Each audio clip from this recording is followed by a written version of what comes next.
Okay, we have a second demonstration for you. Aren't you happy that Frau Rückeis is not a theoretical physicist? So she has a setup here that's really nice. I'm going to share it with you. We just talked about, in the previous video, about 3 ways of changing the flux inside a coil that's related to an external magnetic field. We can either move the loop into or out of the magnetic flux, a field, to change the flux. We can change the magnetic field as time passes, or we can change the orientation. We're going to take a closer look at that third option, changing the orientation of the loop. That was the last thing we did. And for that, we've got a different setup up here. We have 2 loops. These specific coils are called Helmholtz coils that will generate a magnetic field inside the space. We've got a current flowing through it, about 4 amps. That's a substantial current. It looks to be pretty constant. It is a direct current, creating a relatively constant magnetic field inside these 2 Helmholtz coils in this area here.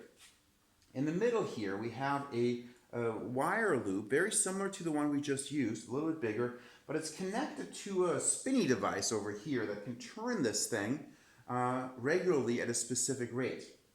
Up here, we have an oscilloscope. And the oscilloscope is set up to measure the voltage inside this loop at a very high rate, okay? And we'll be able to see whether voltage is generated in here, and guess what? We will see that it will be. So, creating some tension here, turning this up, and we see that there is voltage. It's a little hard to see the pattern, so I'm going to increase the frequency. As we increase the frequency, we notice that the pattern we generate, we only see half of a sine wave, but is a sine wave. So we see a sine wave, and as we increase the frequency on the spinning thing here, because we're changing the frequency of how quickly the flux is changing, we also change the frequency over here. And increasing the frequency here increases the frequency of the output voltage that we get there. Now, there's a second change you should also notice about this, is that we're increasing the frequency here. Okay, this is time here. But we're also increasing the amplitude. That means the voltage created is also proportional to the frequency, because the equation, of course, for the EMF created, Faraday's law, has a dependency on the rate of change of the flux. So if the frequency becomes higher, the flux changes faster. If the the frequency gets lower, then that rate of change becomes lower, and the magnitude of the EMF becomes smaller and smaller and smaller as we decrease the frequency.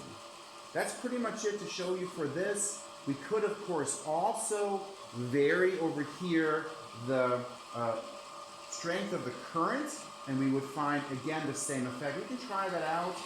So we have this magnitude here. We're going to just try to reach over there and see we have 0.4. Here's the magnitude of the voltage created. We now decrease the magnetic field by decreasing the current flowing through our Helmholtz coils. Again, the rate of change now for the magnetic flux changing is lower because we have less magnetic field, because less current is flowing through our Helmholtz coils, which are creating the external magnetic field. Okay? And I think that's it. So I'm going to turn this off.